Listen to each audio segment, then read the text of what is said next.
FanDuel Sportsbook is a proud partner of the 150th Kentucky Derby and Churchill Downs.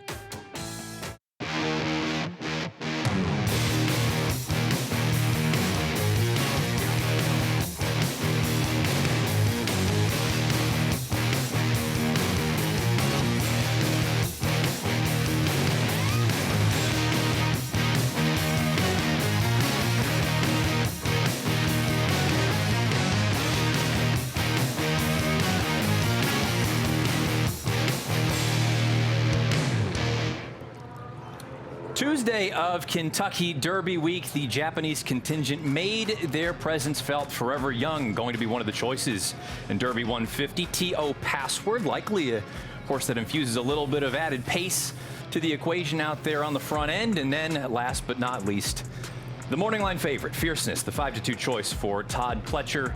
John Velasquez, Mike Rapoldi looking for a bit of redemption after last year having to scratch Forte the morning of the Kentucky Derby. Here we are on 5-0 Tuesday. Welcome to Churchill Downs, the FanDuel TV set. Matt Bernier alongside Christina Blacker and Kaiten Bradar. 5-0 Tuesday, celebrating 150 years of Louisville business. Kaiten, I know, is a Louisville resident. This is the second year they've had 5-0 Tuesday. This is an exciting day. It's been interesting to see the evolution because, of course, for a while, Friday was Louisville's day at the races, and as the weekend became bigger and stretched out earlier and earlier in the week, Tuesday was left as the day that everyone comes in to celebrate. Now, you're still going to see some of the same people coming all week long as often as they can. But in the meantime, this day, I think, is really special because you kind of kick things off in a more subdued way. The energy is still there, the excitement for Derby, the racing is still great, but it's not quite the crowds that you're going to see a little later on. Speaking to the racing here today, Christina, unfortunately, overnight rain. We're off the turf, but we're expecting the main track to be fast by first post. We are. 3/4 of an inch of rain overnight last night. It felt pretty heavy at times, but by this morning, they had done a great job with the main track. It does dry out very quickly here. It was good listed this morning for training.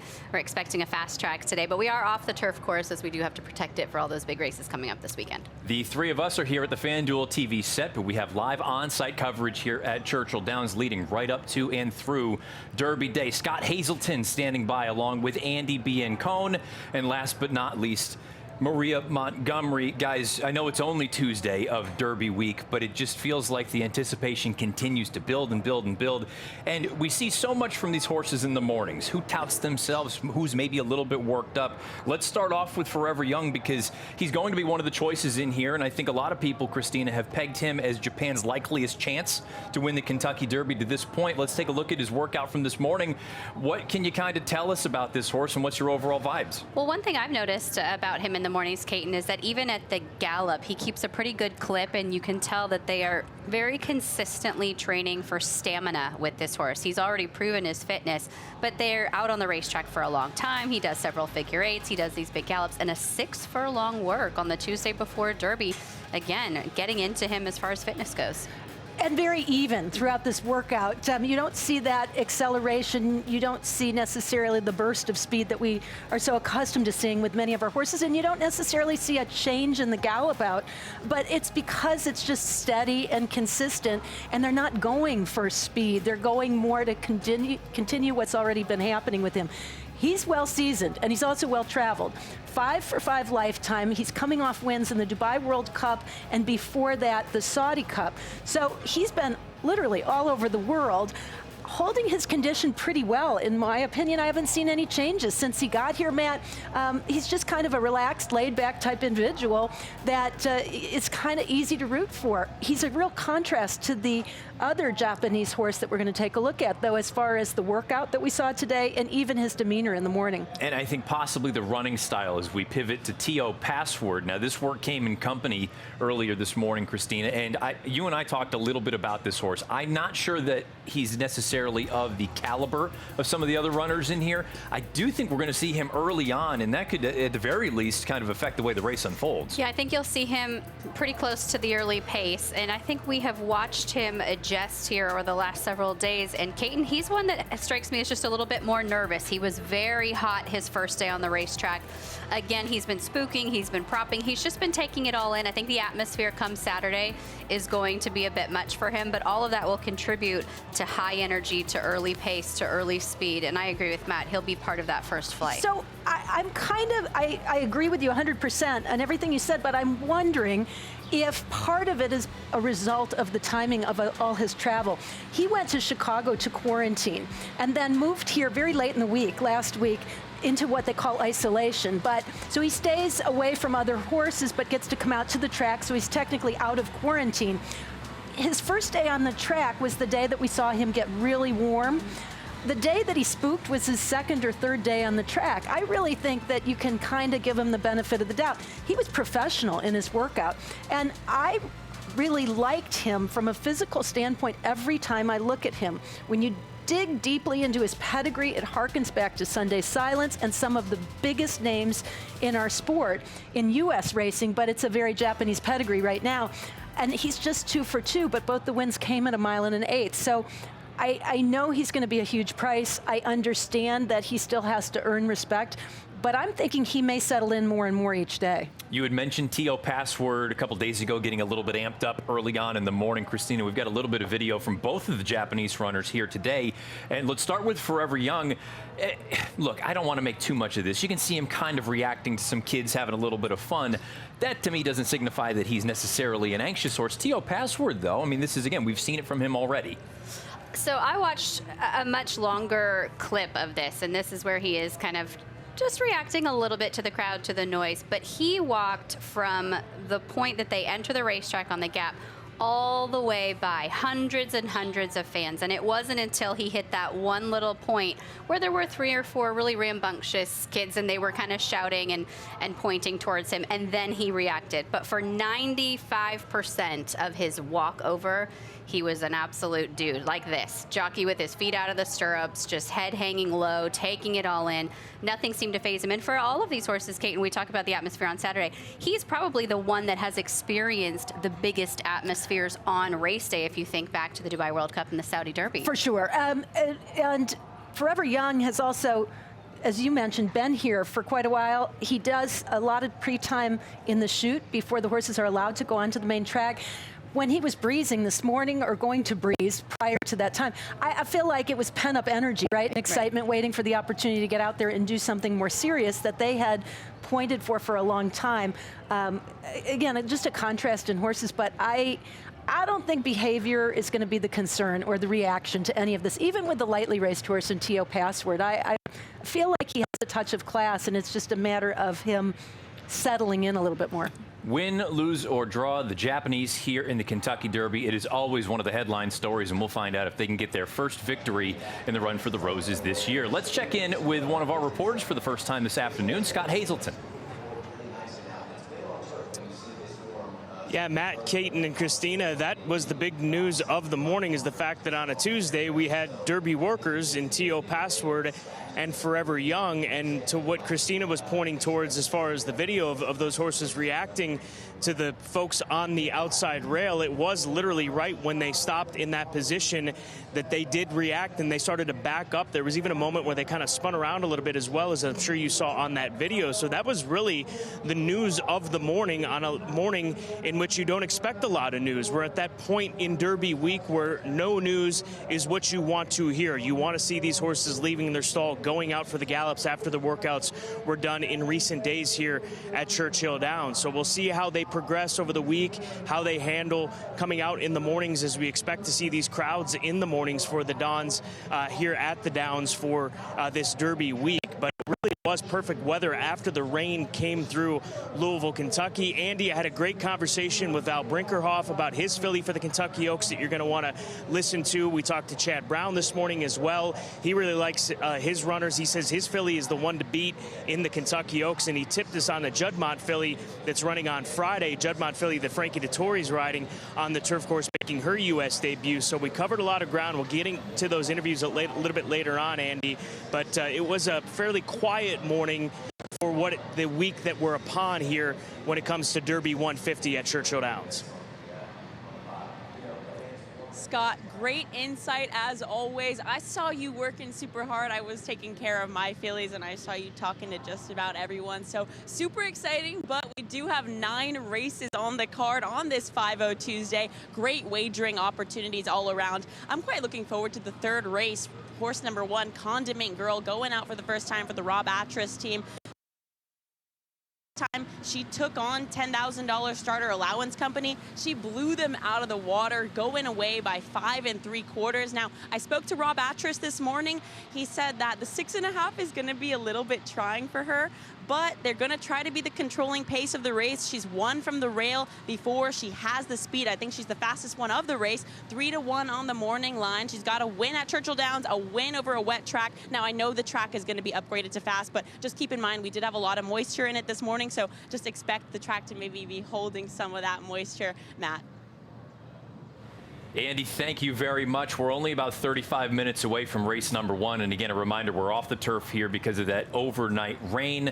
We'll dive into race number 1 in a little bit. But let's remind you of the morning line odds for the 150th running of the Kentucky Derby. It comes up on Saturday afternoon. 5-2 favorite. The 17, Fierceness. Second choice in the wagering is the 2, Sierra Leone, at odds of 3-1. And then you get a little bit of a gap to Catching Freedom at 8-1. And I do think that those two will hold those spots, right? Fierceness as the favorite, Sierra Leone as the second choice. But I think that some of the other prices are going to come down. I think the price on Honor Marie will come down a little bit. He seems to be the buzz horse out there, depending on what happens with the weather. We do have some rain in the long range forecast that could definitely affect odds on horses like Mystic Dan and others that would appreciate an off track. Weather is going to have an impact, and you know, we keep talking about how quiet it's been, and even kicking off Derby week, it has been remarkably quiet and calm in comparison to last year, where about this time is when we started hearing rumors about some issues with the Derby favorite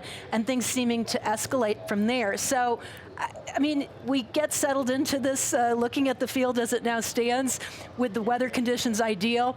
Things change pretty quickly. That's the important thing to keep in mind. To Scott's point, no news is good news right now. Yeah. All quiet on the Western Front. We've heard from 2 members of our reporting team. Let's check in with the 3rd right now, in Maria Montgomery.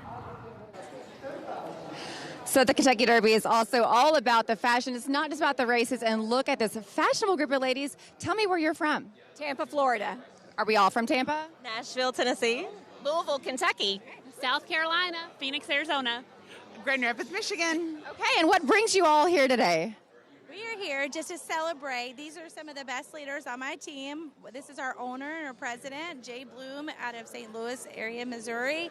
And so we're just celebrating them and all of their hard work. And so we're just having a great girl time today here at the track. That's incredible. So what made you want to choose Churchill Downs to bring everyone to celebrate? I was invited by Shalisa and her team to come and celebrate these amazing girls and what they've accomplished. So it's my first time here, so I am so excited. It's been on a bucket list for sure. It is incredible. It's an incredible experience. You will have such a great time. So thanks so much for deciding to celebrate here and have so much fun. All right.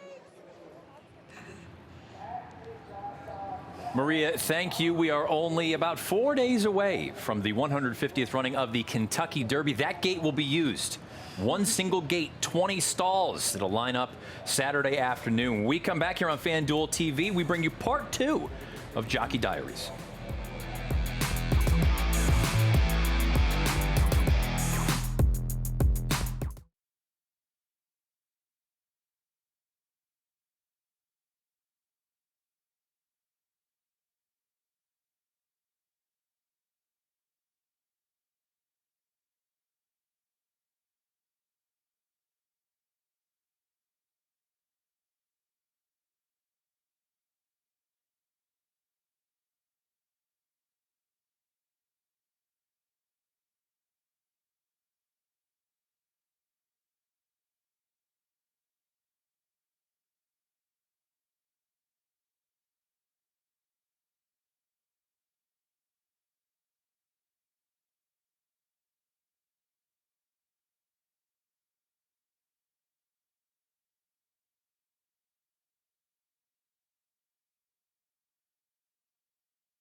You know, growing up, I always watched the Derby with my dad at the house. Have a couple family members over, but most of my memories are watching the Derby with my dad. It was always special. My first Kentucky Derby was very nerve-wracking. The moments leading up to the gates opening, everything's going through your mind. Position, are we going to get lucky today? They're all in line. As soon as the gates open, it's a whirlwind. They're off in the Kentucky Derby.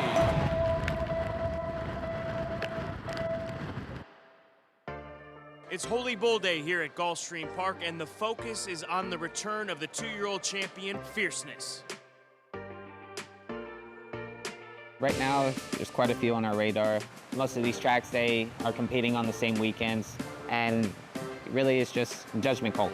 We are just moments away from the Holy Bull. 20 points will be awarded to the winner. He's trained beautifully. He's been training with Sierra Leone heads up. I think there's like 3 good speed horses. Right over my shoulder is Domestic Product. You can see Tyler Gaffleon just walking him around on the buckle. He's so relaxed, so unbothered by the big crowd we have going on. The champ is back. The #1 rated horse in the Derby picture. Fierceness coming up empty now. Hades has the lead. Domestic Product is out of time. DJ Stables, Hades wins the Holy Bull from Domestic Product second. Fierceness, he was empty. You know, up until yesterday, I thought Fierceness was a bear in this division, but he showed he was vulnerable. So it seems like the picture's wide open. Oh, he's going to be nice. After the Holy Bull, I was really impressed with Domestic Product's performance. And he was tugging. He won't be when they go real pace. I loved the acceleration he gave me down the lane, finished up really good, beating Fierceness, so definitely thought we had a good prospect for the Derby. We are now at the Risen Star. You know how it goes. 50 points to the winner. You win this race, you're in the gate. Oh, yeah. 50 is going to get you in, no doubt about it. Going into the Risen Star, I was so excited to get on Sierra Leone for the first time. Just one of those horses you want to ride. I like Sierra Leone. I think that's my top selection. 1 minute, boys. This one break the track record here. Look, my 16. Oh, yeah. Say, no, bro, you got nailed. That'll take us to Track Phantom, looking to sweep the series here. Our main competition was Track Phantom for Steve Asmussen. He had won the local prep leading into it and seemed like the horse to beat. It's Track Phantom, resilience, chasing freedom in tight quarters between horses. Sierra Leone on the outside for Tyler Gaffleon. Sierra Leone. Sierra Leone does not disappoint. Right now, he's the #1 horse on the Derby Trail. He was everything I dreamed of, very responsive, just a lot of fun to be around. That was incredible, and after that race, definitely felt like we had a legitimate chance in the Kentucky Derby. This was the toughest Kentucky Derby prep to date. And we're probably going to say that 5 or 6 more times between now and the first Saturday in May. Sierra Leone is certainly one of the horses to beat, if not the outright horse to beat, and he is the preferred of the 2 in here for trainer Chad Brown. We know his running style, but guess what? His uncoupled stablemate has a similar one in Domestic Product. He does, and I think just to pick up on the last point that Mike made, I think we still consider the Risen Star the toughest of the Derby preps that we saw all season, and the cream has really risen to the top from that group. Well, certainly in terms of what those horses have done coming out of it and going forward, it's more than a key race. It's a super key race, Derby-wise or otherwise. For me, it's one of the toughest Derby preps I've ever seen, to have that many horses that came out of it to win other major Derby preps. Now, by comparison, Domestic Products Derby prep, the Tampa Bay Derby is probably, at least in terms of quality or depth of field, as well as times, not to mention circumstances surrounding the race, kind of at the opposite end of the spectrum. But they can only do what they're asked to do. The only thing they can do is win. So I'm not quite sure what to do with Domestic Product, because I think he's a really nice horse, but I don't know about anything that he faced in that race. For more on Domestic Product, we check in with Scott Hazelton, standing by with his trainer, Chad Brown. Chad, Domestic Product, the 15 for the Kentucky Derby, 2 months between races. How do you think the spacing will work for him? I like it. It's just inside 60 days, which is a good stat for me historically. This horse needed to recharge his tank a little bit after Tampa. He's moved forward. Luckily, I have a lot of good horses in my barn for him to work with, so we've been matching him up in some serious drills in the morning. I just see him getting faster and stronger, galloping out better than ever. So I like the spacing for this particular horse. How about the outside post 15? You know, he's got good early speed. It's not too far out where he has to work too hard to come over and drop in. If he breaks cleanly and he gets a good pace to run at, which will be for the first time for this horse, it should benefit him. Irad could glide into a nice spot, 2-3 deep into that first turn is where I want to be, and then maybe be amongst that first group to charge on the front runners on the final turn. How do you work here, Churchill? Outstanding. He worked right in company with Sierra Leone. He was just sitting back just off him by design. They galloped out perfect together, and this horse is just beaming with energy, which you love to see. Good luck on Saturday. Thank you. I'll tell you what, I'm not convinced that he can win the race. I wouldn't be shocked if he just clunked along and got a piece. Because he's that kind of horse, and I think we need to look at that Tampa Bay Derby with a grain of salt. They ran it like a turf race. Right. It was a crawl early, and they sprinted home.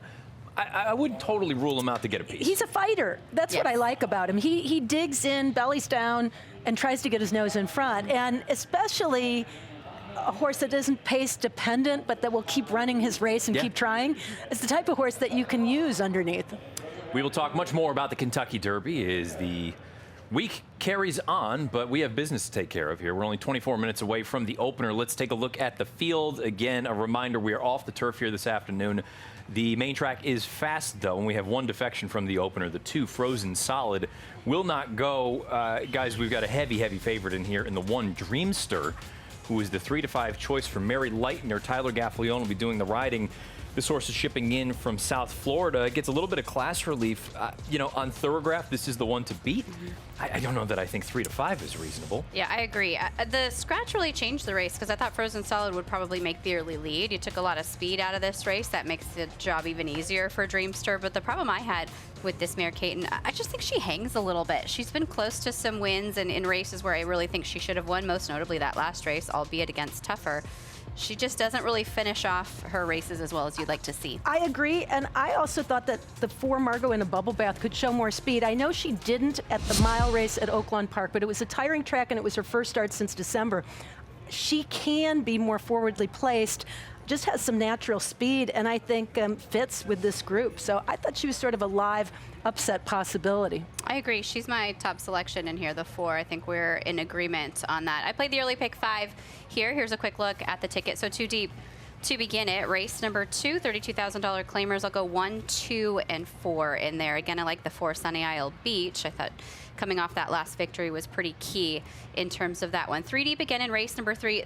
The biggest sort of deciding factor for this ticket, and you may agree, may not agree at home, I don't like Batten Down in race 4, the heavy favorite, even money.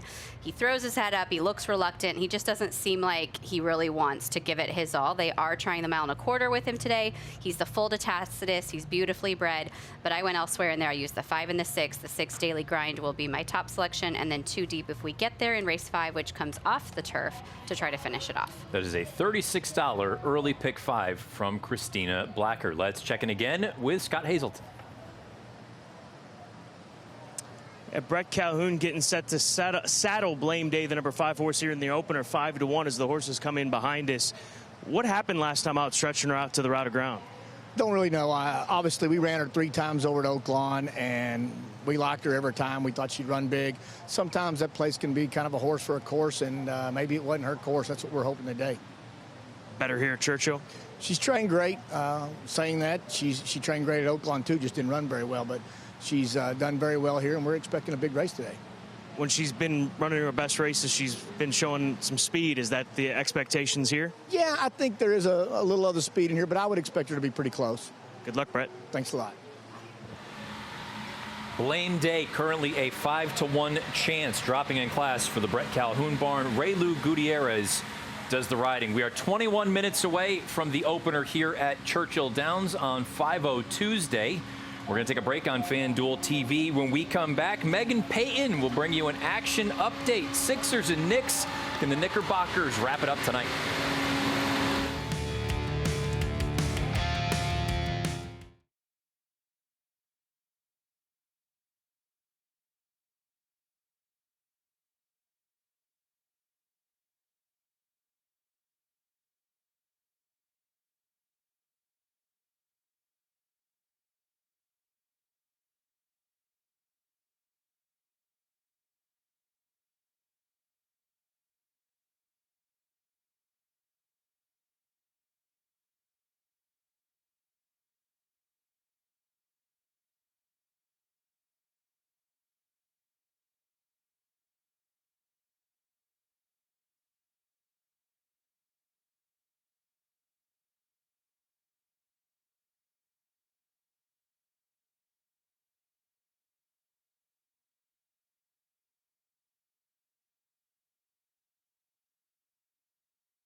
Welcome back into FanDuel TV. Megan Payton here, live in our Los Angeles studio. We'll get you back out to Churchill Downs, taking a quick pause to talk a little NBA. We've got 3 games on the slate tonight. We've got 2 elimination games for the NBA playoff. The Knicks and Pacers could close out their series in tonight's game. Who do we have winning here? Well, we're going to focus with Knicks 76ers, and we're going to do a little same game parlay. So first leg, we're taking the Knicks straight up, not only on the money line, but to cover at -4. New York has been playing such good defense. They are rebounding well. They are getting really good second looks, and they're back at MSG in their home court where they've won 5 in a row. First leg, Knicks to win and cover -4. Another part of this is because of Jalen Brunson. So let's take Jalen Brunson over 34.5 points for the second leg. Brunson is back. He is shooting efficiently. He had 47 points in Game 4. In the game prior to that, he had 39 points. I expect Brunson to go off tonight. He finds open spaces. He reads the court extremely well. They're going to be screaming MVP, but this time in New York instead of in Philly. And then lastly, we're going to go with Josh Hart over his rebounds at 12.5. I was really surprised to see the line at this. He had 17 rebounds in Game 4. He is so physical. He is finding ways to get the ball back. So Josh Hart over his rebounds at 12.5. He has been dominating on the glass despite the scoring being down. He's gone over this in all but 1 game this series. So let's take Josh Hart over 12.5 rebounds. Parlay the 3 of these together. You're at +433. This is for Sixers Knicks, our little same game parlay. The NBA playoffs will continue, and if you are a new customer wanting to get involved, you can head over to the FanDuel Sportsbook right now. Bet $5, get $150 back in bonus bets guaranteed. Go onto your app store, download FanDuel Sportsbook right now. We've got more live racing coming up on the other side. Stay with us here at FanDuel TV.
Welcome back to FanDuel TV. 15 minutes until the opener. Matt Bernier alongside Christina Blacker and Kaiten Bradar. We've got a 3-5 favorite in Dreamster. Kicking things off, Mary Leitner does the training. Tyler Gaffleone will be doing the riding. Note that the 2 Frozen Solid is out. And again, if you're joining us a little bit late, getting ready for first post here, no turf racing here this afternoon. The rain came last night, bit of a thunderstorm. I wish I could say the rain wasn't going to show up again this week, but it doesn't seem like that's likely. We can hope that it's going to change again, because it was looking like a dry Oaks and Derby for a few days, but that has changed. But the track looks fantastic. The main track here today listed as fast, as you can see, as we'll wait for horses to come out for the post parade for the opener. Kate, and I'm with you on Margot in a bubble bath, the 4 in here. I think she has some excuses in her last couple of races. I'm not sure she wants to go quite that far as she did in the race at Oaklawn last out, and then she went to the sidelines back in December. Looking forward to what she can do against softer company and at the sprint distance today. I don't know if this is good news or bad news. Kaiten likes Margot in a bubble bath. Christina does. I do. Andy Biancone, does Margot in a bubble bath look good?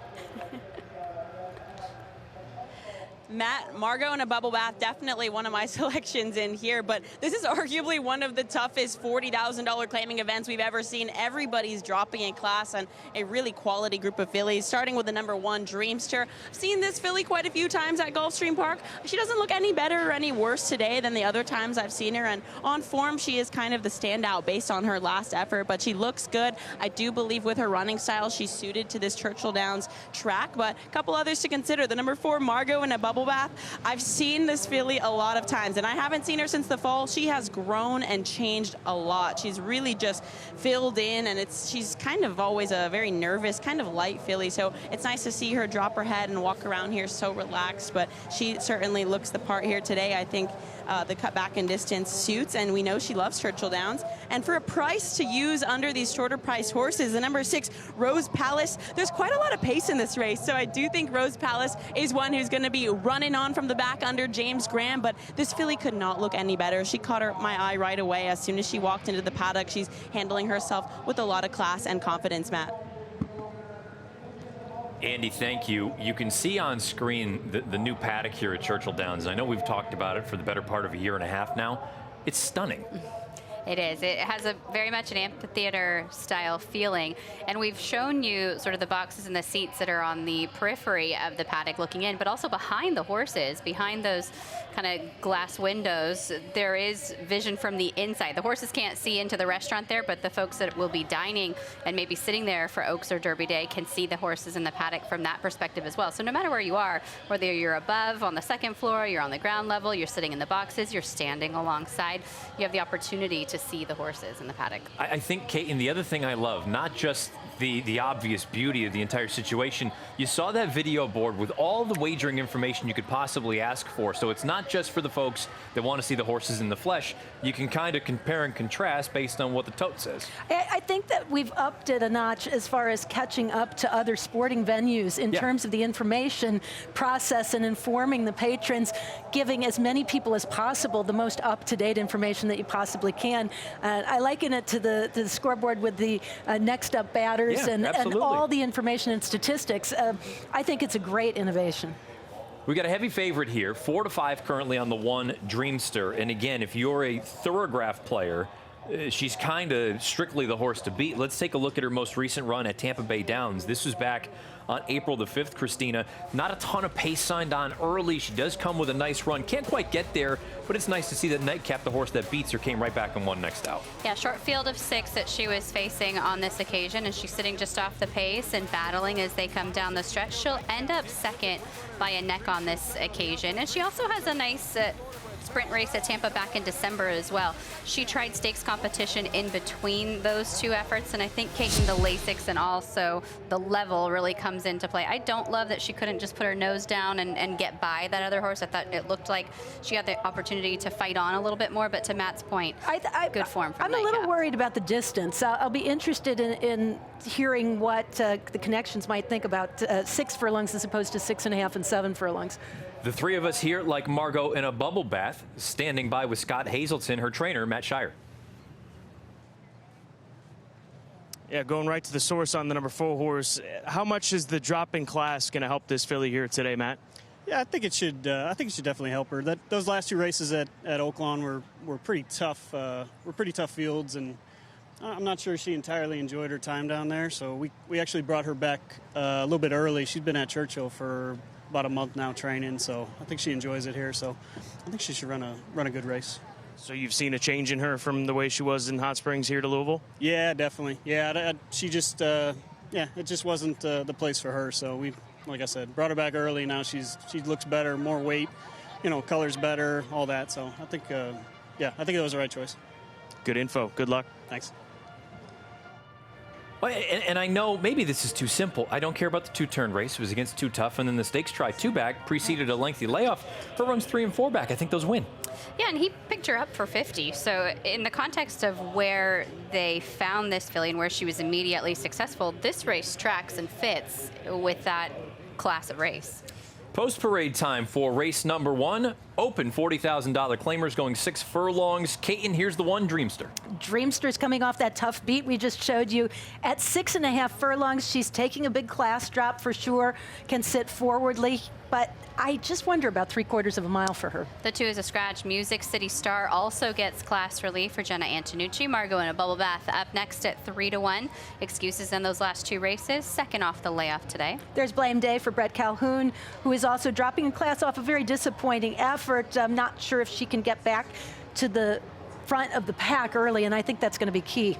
Rose Palace striking on the outside, the 5-year-old daughter of Palace for Keith DeSormo. She runs off the claim for him today. She's a 4-time winner in 14 starts. We are 8 minutes away from the opener here on 5-0 Tuesday at Churchill Downs, but Scott Hazelton is standing by with breaking news regarding the Kentucky Derby.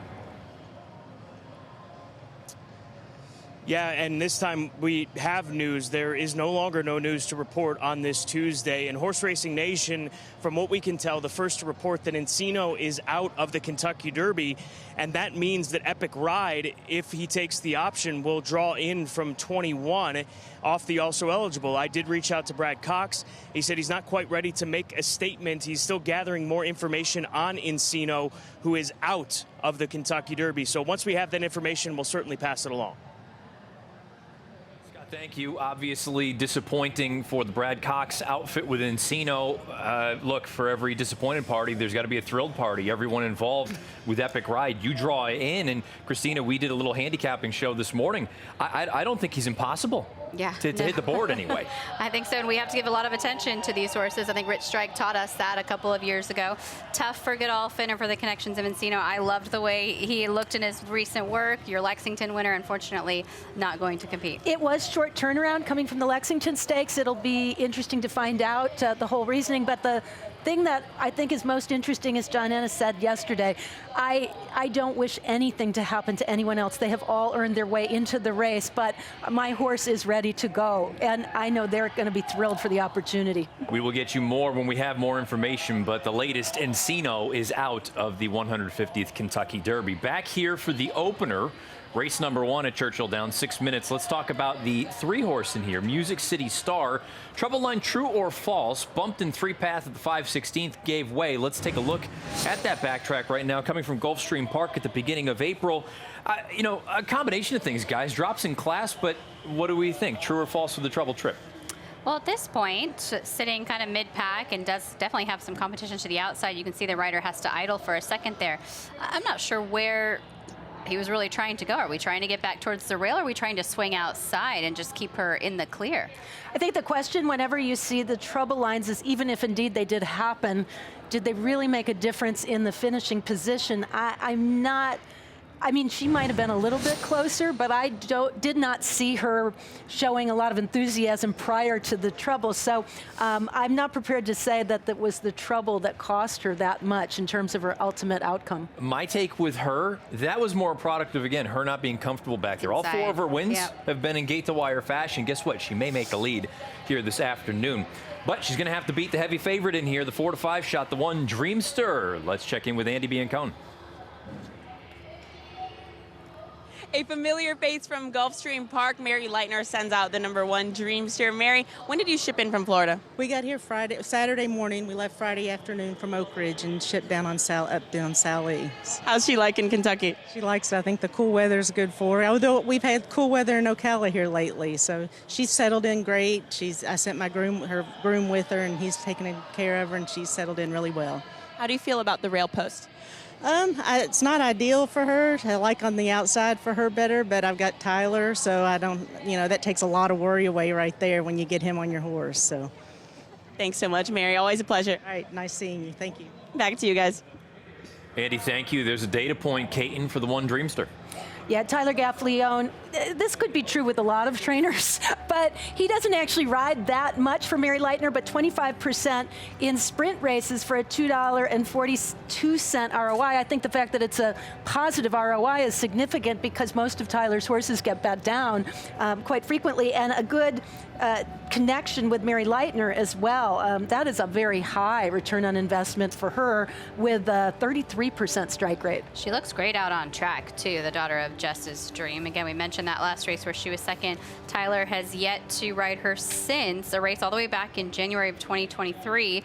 They were winners that day as they teamed up pressing the pace. I think the rail is a bit of a concern, though. I agree. And Andy brought that up in the interview. I think she's going to be shuffled back a little bit. Music City Star might clear her. Margot in a Bubble Bath could be up there. She's going to have to pass horses today if she wants to get this win. We're looking at Margot in a Bubble Bath. 3 of the 4 lifetime wins for the filly come with Corey Lanery aboard. Corey's got the ride here today. I brought up my case for the rationale. Ignore the last 2. You get to the runs 3 and 4 back. She stacks up very favorably. I will admit, Christina, 2-1 now. We're flirting with too low in my opinion. Yeah, I would agree.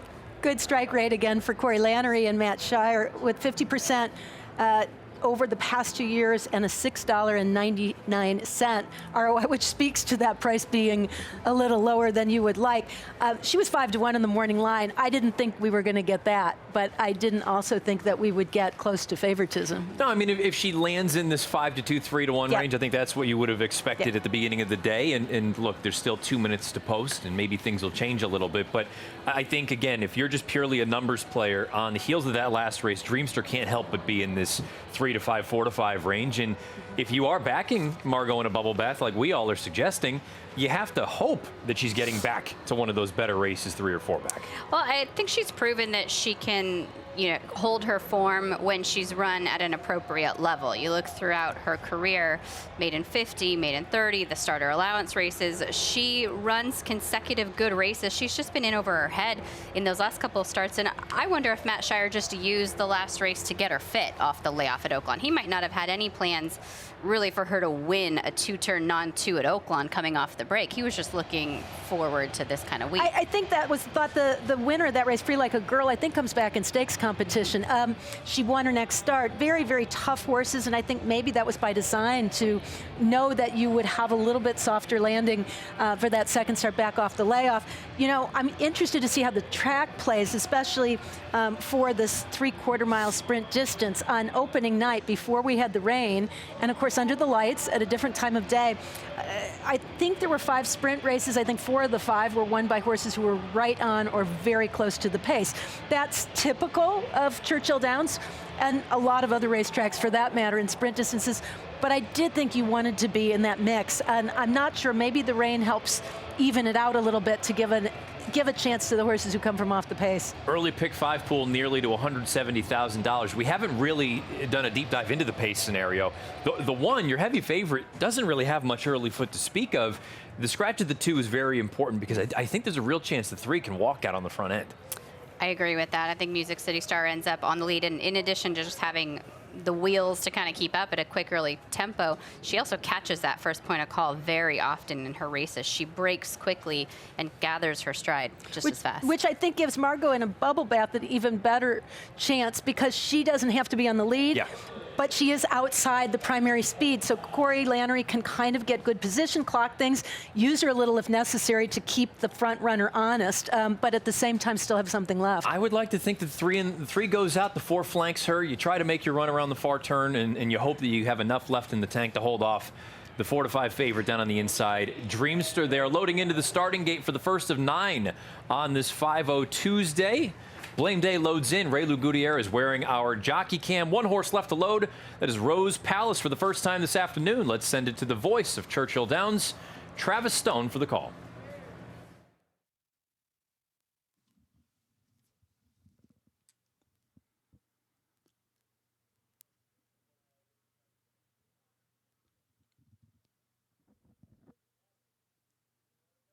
Still waiting for Rose Palace.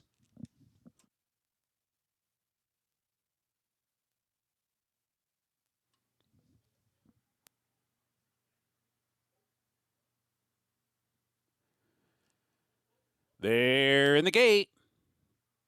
and they're off. And Blame Day bounces out on top. Music City Star with speed. Margot in a bubble bath is there too. Dreamster down inside, shuffled back into fourth as Rose Palace takes up a spot at the back in fifth. And up top, it's Blame Day.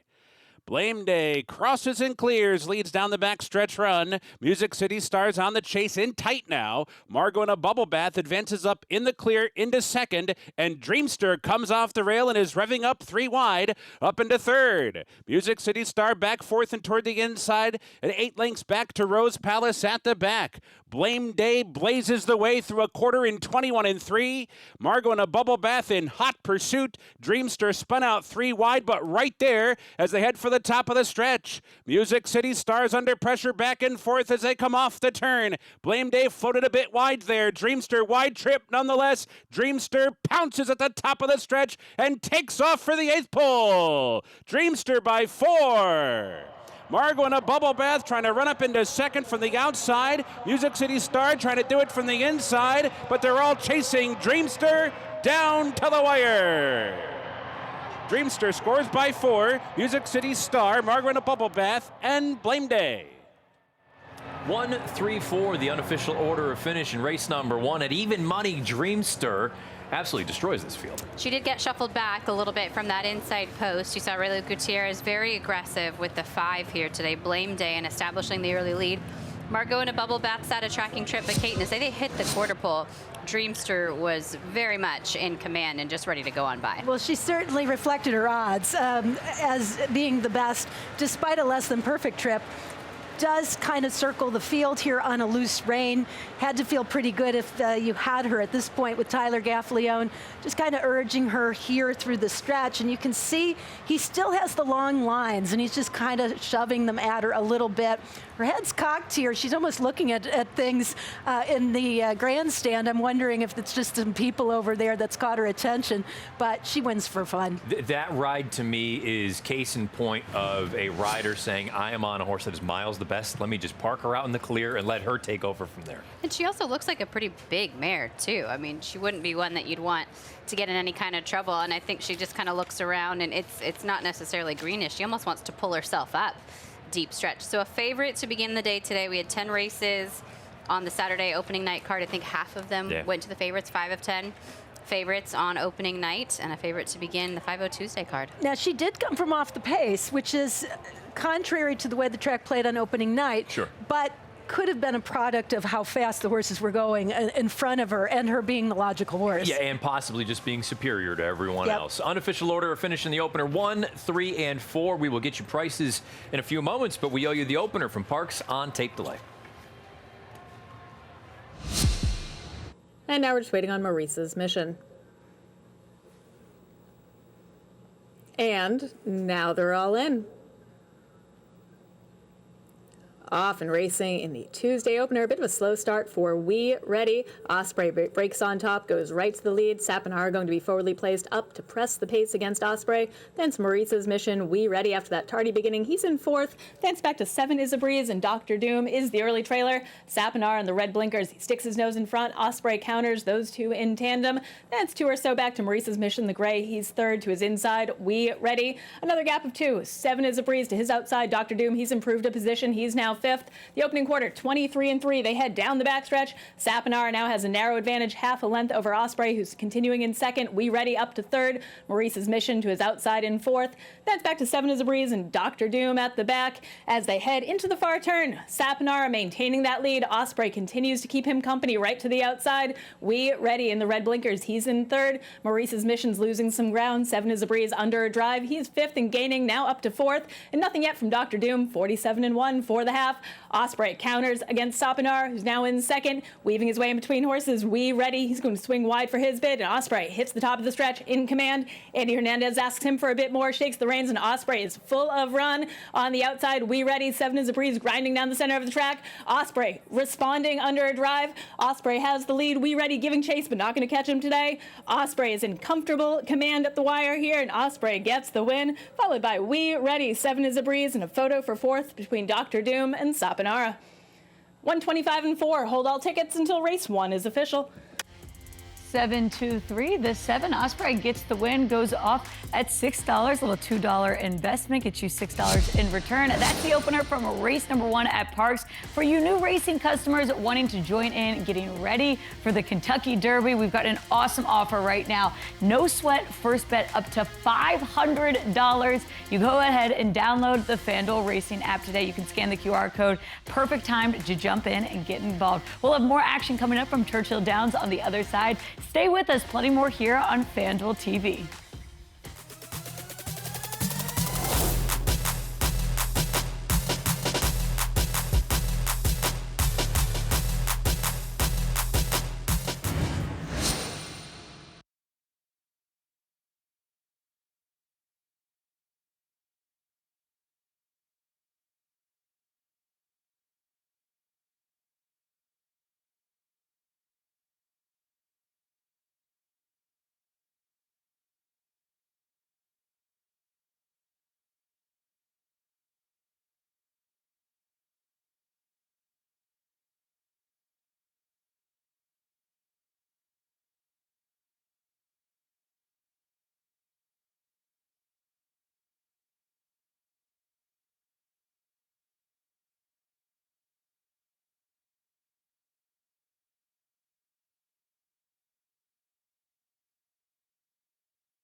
Pressure back and forth as they come off the there as they head for the top of this.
As they head for the top of the stretch. Music City Stars under pressure back and forth as they come off the turn. Blame Day floated a bit wide there. Dreamster wide trip nonetheless. Dreamster pounces at the top of the stretch and takes off for the 8th pole. Dreamster by 4.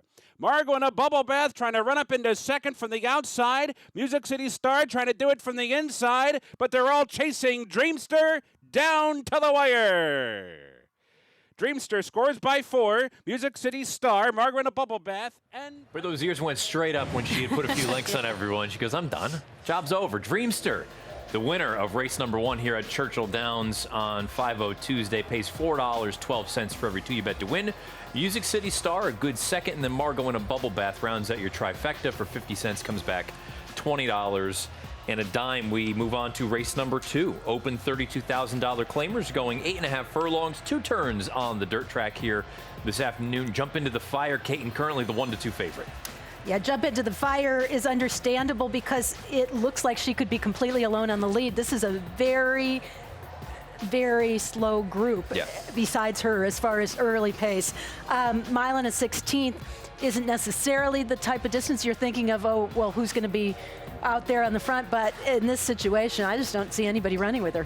I thought that last race, too, she just looked like she got a little tired coming back off the layoff. Probably needed the one-turn event at Laurel should really move forward off that today. If you missed out on the early pick 5, this is your chance to get involved in the early pick 4 here at Churchill Downs. Kaiten Bradar, you mentioned you like the 2. Is she a single or are you using a few? I singled her here. I just thought, let's start narrow and then we can get a little bit more coverage as we go, and she is the one to catch.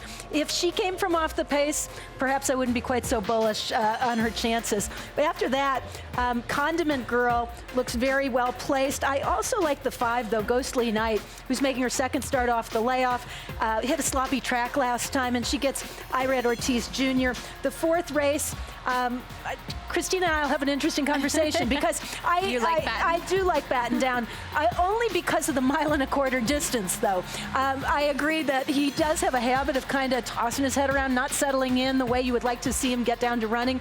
I'm thinking the 1.25 miles could make the difference. But I am using the 5, Batera, as well, who is for Al Stahl, moving from turf to dirt, trying a distance of ground on the dirt for the first time, going long. I think that makes all the difference in the world. Jose Ortiz on that one, and Batera's also faced tough competition. With race 5 moving off the grass, I lost my confidence. I would have gone 6-7, and they're both still in the race, so maybe that's a good sign, but I'm not taking any chances. I just threw a net over all of them. That is an $18 pick 4, courtesy of Kaiten Bradar. We'll talk much more about race number 2 in a few moments, but let's check in again with Maria Montgomery. So I found these 2 guys looking in the paddock. Y'all looked very serious. You've got your book. Most importantly, have the drinks. Have you been to the Derby before? This is the first time at the Derby. Okay, what about you? First time, yeah, really excited about it. And where y'all from? Originally from Tennessee, but live in Louisville now. Okay, awesome. So I see that you said you're going to try to bet. So what is your betting strategy? I always let my daughter pick. You can't go wrong if you let the daughter pick. What about you? I just go by the name. I got to see some juju from the name, yeah. Great. Yeah, a lot of people pick by the name or the colors. That's great. And what are we drinking? Mint juleps, of course. You have to. You have to be here. Bourbon all the way. All right, well, enjoy those and have a great time. See ya. Maria, thank you. Everybody's getting amped up, ready to go. It's only Tuesday. We've got to pace ourselves a little bit. Well, it's only $5 to get in today, so you still had plenty of money left over That's for right. the mint juleps or whatever else. And hopefully you're going to put some money through the windows as well. You can hopefully take advantage of that and maybe cash a couple of tickets here. I found this early pick 5, pick 4 sequence fascinating just simply because I agree with you guys, and I think I'm more on Christina's side as far as being against Batten Down. But then in the 5th race, coming off the turf, there's a horse that I love in there, but I can understand also that logic of saying, like, look, these are horses that were meant to run on the grass. Why am I going to try to pick one of them? Well, and I also, in respect to that race in particular, talked to the trainer of the horse who I believe is going to be favored for Shug McGahee, Normandy Invasion. Normandy Battle of Normandy. Yep. Wrong war. And he did not sound. The talent is there. Yes. The horse is meeting substantially easier competition. But he didn't sell me on his chances. He's adding blinkers, he's trying a new distance, and he's coming off the layoff. He said he really felt the horse was cheating on him a little bit, not giving him everything. He would be in perfect position to win and wasn't. So they're just trying a lot of different things, hoping that it'll lead to a more positive outcome. And it certainly could, but that doesn't inspire overwhelming confidence in me. I want to use him. I'm definitely going to use him. He certainly can win, but that's where I went all, because I don't know for sure. And the other horse that I like, Phileas Fogg, I don't know how he's going to handle the dirt. That is race number 5. We are only 14 minutes away from race number 2. It kicks off the early pick 4. Up next, it's the start of the early pick 4 at Churchill Downs. Don't go anywhere.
Welcome back to FanDuel TV. 12 minutes from race number 2 here at Churchill Downs. It kicks off the early pick 4. Andy Biancone standing by. Andy, who looks good for race 2? Hey guys, obviously the number 2 Jump Into the Fire taking a majority of the play. I like her in this spot. Honestly, she likes Churchill Downs. Last time I saw her in the fall, she was really losing her marbles in the paddock. She was sweating, very misbehaved. She's always going to run a little hot, so I do like to see that she's sweating a little bit, being herself, but she's a lot more relaxed than she was the last time I saw her, so I'm going to go ahead and take that as a positive. She's also the controlling pace in here, which is obviously a huge advantage, but one filly who looks excellent is the number 6 Luna Moth. I actually remember seeing this filly last November. She was very light. Her coat wasn't good. Oh my gosh, she's put on so much weight. She's glowing today. She's a hard-trying filly, and she's proven at this distance. Andy, thank you. I like Luna Moth in here. 7-2, I think, is a good number. Ignore the turf try last time out. She had ripped off 3 really nice efforts, just kind of slowly but surely moving up the class ladder. And the run 2 back, I think, is flattered a little bit. I know it was an off-the-turf event, but Roya, the horse that was only a neck ahead, came right back and won next out, jumped up by 3 points on the Beyer scale. And I don't know, Christina. I'm hopeful that they don't let Jump Into the Fire just completely breeze on the front end. Yeah, she worries me a little bit. Luna Moth, Andy kind of mentioned her record at the distance. She's 3 for 5 at the distance. That race you touched on with Roya coming back. Also, the sprint race. I know we're not, at the sprint distance here today, but she just seemed to have been in some pretty good form there at Houston, Sam Houston, and then the turf try just obviously didn't go so well. So as long as she bounces back out of that one in good order, she gets back over a track where she has won before, she's a threat certainly at that price of 7-2. I think the key to this race is determining whether or not Jump Into the Fire will be on the lead in her first call, because when she is on the lead, she generally wins. Yeah. It's a very, very high success rate when she makes the lead. And conversely, when she doesn't make the lead, she typically doesn't win. Yeah, absolutely. That's why I think that she deserves to be a short price in here, because I'm not sure probably Luna Moth is the best shot of putting some pressure on her, but I don't know if she can go quite that fast. Some of the others that I looked at, I think they'd lose their best opportunity if they try to run with her early. Andy's still with us. Andy, why don't you take us beyond the past performances with Luna Moth?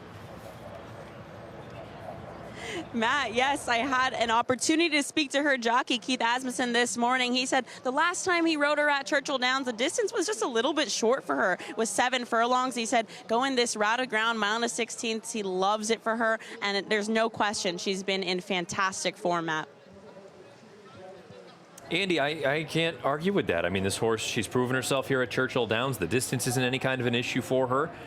It really just boils down to kind of what, Kate, and you were alluding to. I mean, if the 2 just makes the lead and does so rather comfortably, I think they're all running for second. I mean, she's good at the distance. She's good at Churchill Downs. She's lethal when she makes the lead. She might be the only speed in the race. And she's coming out of tougher races. Yeah. She's dropping now. Several others in the field are dropping too.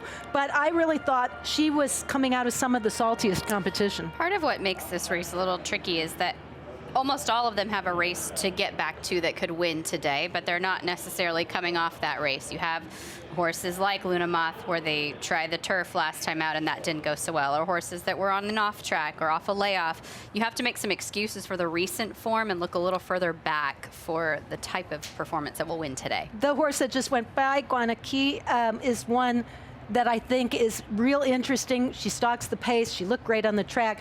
She's off the layoff. I think she could be a sleeper in here. I think she has the ability to win at this level. I like Sunny Isle Beach a little bit in here. She rattled off some nice races. That was a long time ago, back in 2022, but she seems to be coming back to some of her better form.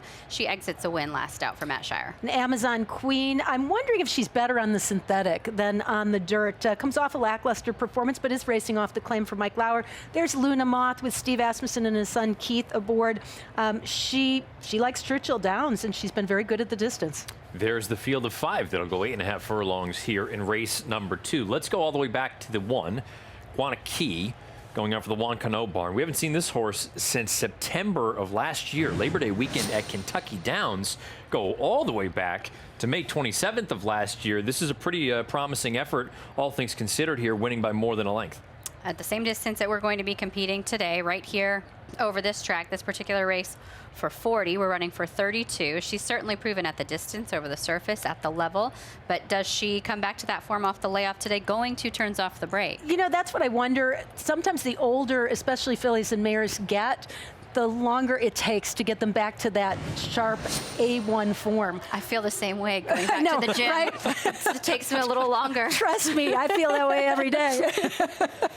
I will tell you what, though, if you go through and look at the layoff lines in her career, going all the way back to April of 21, she comes off a layoff, she doesn't fire, but then second start, she goes away for quite a while.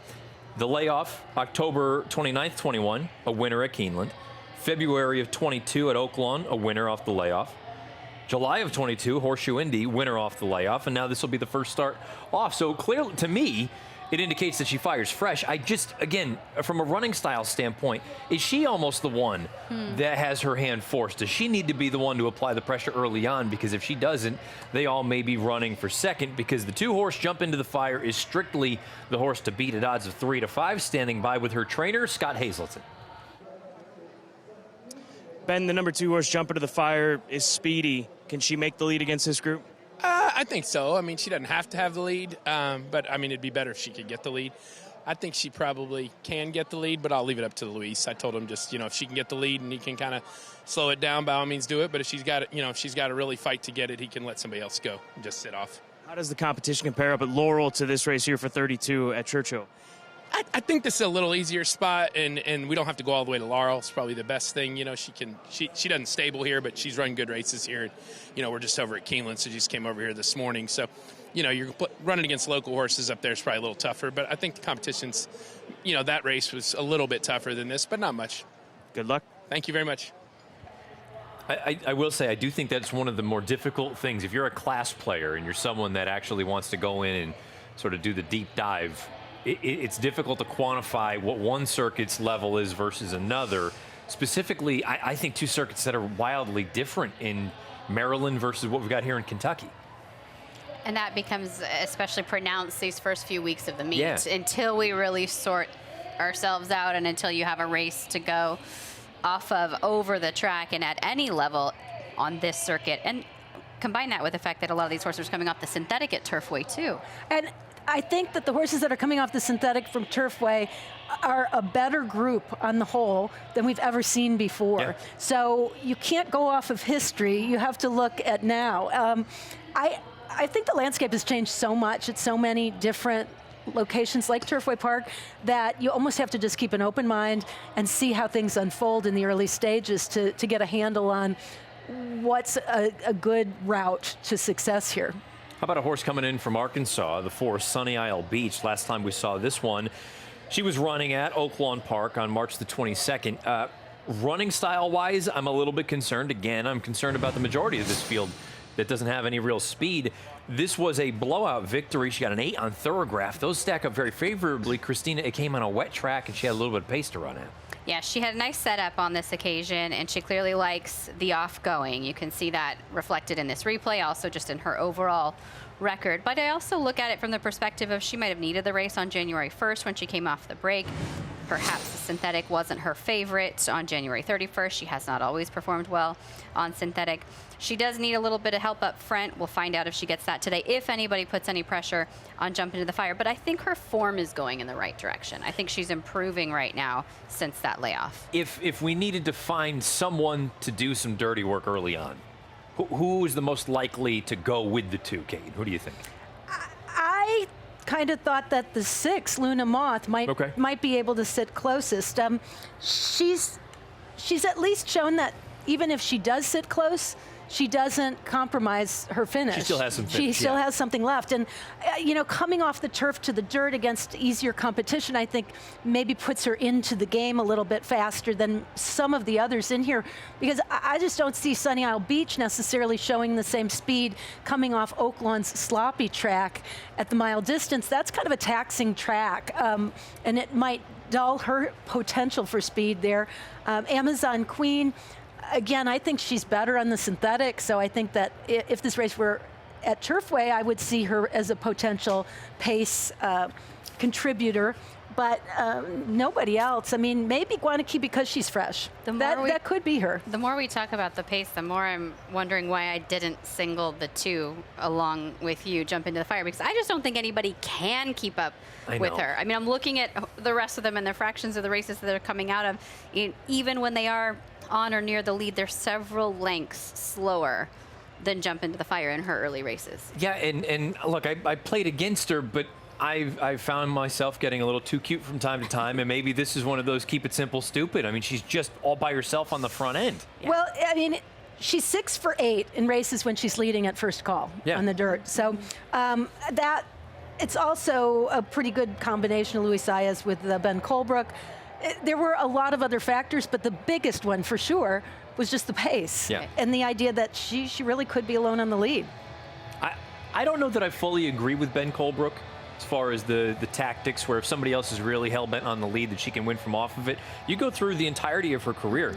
All the wins have been in gate-to-wire fashion. Right. Don't take that away from her. Go. It's her best weapon. Yeah. And in this particular race, it's especially strong because there's nobody else that's quite as quick as she is in the early stages. Even back, Amazon Queen has gone gate to wire a few times, but under very slow early fractions in a couple of races. She'll be, 5-6 lengths back off of jump into the fire. Normally you look for, is somebody training really sharply in the morning? Do you see a best of the morning or a bullet workout for somebody that sometimes signifies they're going to just show more speed than they normally do?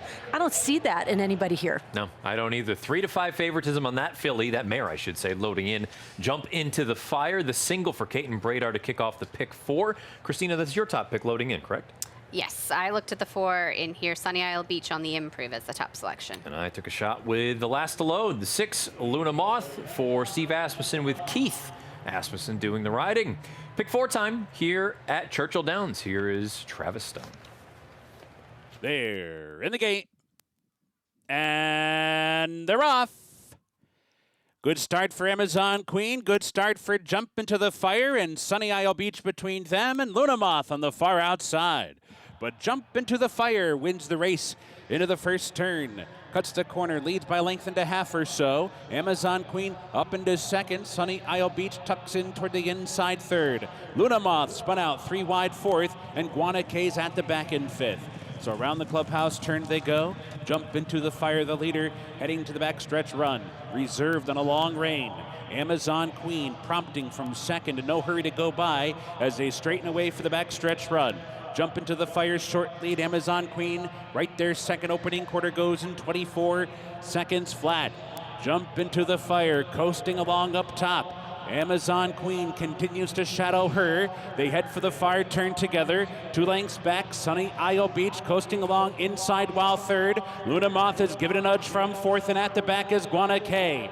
Round the far turn, Jump into the Fire, trying to ward off Amazon Queen, who's coming with more pressure. There's 3 furlongs to go now. Sunny Isle Beach sent up toward the outside, 3 wide bid there. Luna Moth's under pressure. Guanakay's at the back. They're swarming in on Jump into the Fire. Here's Sunny Isle Beach with a blitz on the far turn to come on and grab the lead. Top of the stretch, Sunny Isle Beach kicks away. Jump into the Fire has to fight back, but it's fallen 2.5 lengths behind with a furlong to go. Switches outside for a final try. Sunny Isle Beach now clear by 3. Jump into the Fire's wandering about the track and will be second best to Sunny Isle Beach, who works out a perfect trip to score by 3. Jump into the Fire held second. Guanakay third. Luna Moth was fourth. 4-2-1, the unofficial order of finish. Nice call, Christina. Sunny Isle Beach gets the job done at 9-2. They all sort of attempted to go after the 2 as we approached the turn for the first time, but nobody was really quick enough to keep up with her. Martine Schwann ended up tucking in, saving ground under Sunny Isle Beach, and really letting Amazon Queen be the horse that put the most pressure on the favorite before he produced his run. I don't want to take anything away from the winner because Sunny Isle Beach was best on the day and certainly brought her A game.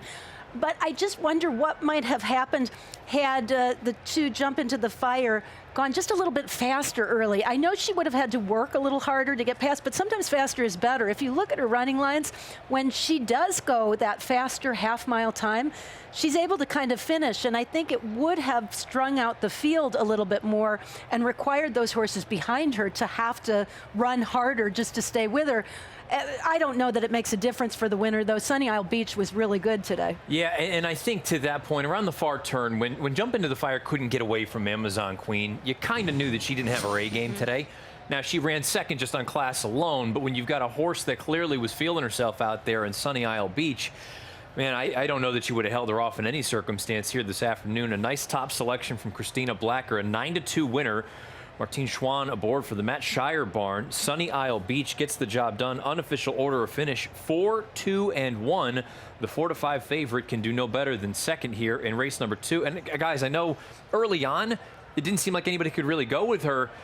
I don't think these fractions were overly fast. I know that second quarter heated up a little bit to 47-4, but that should be well within the 2 scope. No, I look at it as a slow pace. I really think I honestly believe that Jump Into the Fire is better when she rolls a little bit at the beginning. And I mean, if you look at her wins, she goes 22-4, 22. That was in a sprint, but 22 and 23 and 3, 47 and change for the half mile. I just think that leisurely pace doesn't flatter her style. Christina, Sunny Isle Beach was tucked up in the pocket there in the spot shadow. Once she found daylight, she was gone.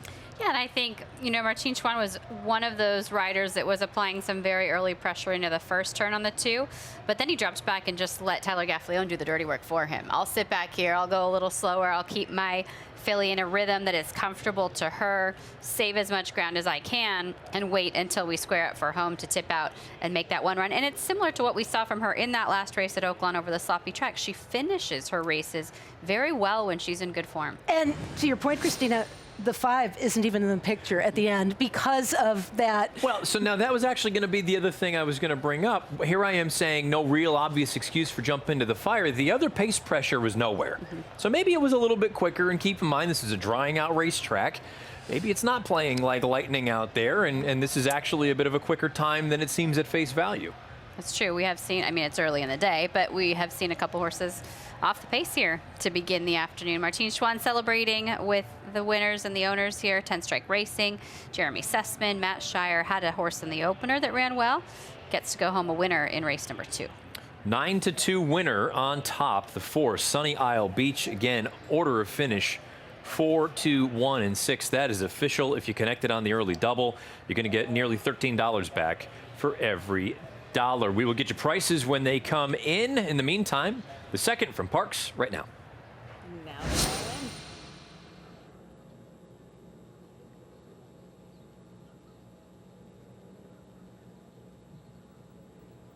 Off and racing, a sharp start for Evolutionary, and he is being hard hustled to the lead. In between horses, first time starter Confiscated, he's up to second. Prince Colton, then on the outside, Lucky Linus in fourth. Moving up to fifth, Una Winner, then to his inside, I Never Say Never, and at the back, the gray, Omaha 8. Evolutionary throwing down the gauntlet earlier. He says, catch me if you can. I think there was a stumble from Prince Colton mid-pack. It's Evolutionary. Evolutionary to the outside. Lucky Linus moving up Confiscated. He's now in third. On the outside, Evolutionary. On the outside, Prince Colton's beginning to rally. He's in fourth to his inside. Una Winner. Then it's back to I Never Say Never. And Omaha 8, 22-4 for the opening quarter. They head through the far turn. Evolutionary continues to say, catch me if you can. Confiscated running a big race in his debut. He's in second. Prince Colton continues to try to rally on the outside. Right to his inside is Lucky Linus. The top of the stretch, Evolutionary has led every step of the way. On the outside, Confiscated getting in gear, trying to chase him down. Evolutionary pins his ears and fights on. Confiscated up alongside of him, just a neck behind. Evolutionary not giving up. Confiscated, a big race in his debut. Evolutionary's keeping him at bay for now, and Evolutionary and Michael Sanchez, they're going to get the win. Confiscated second, followed by Prince Colton, then Lucky Linus in fourth.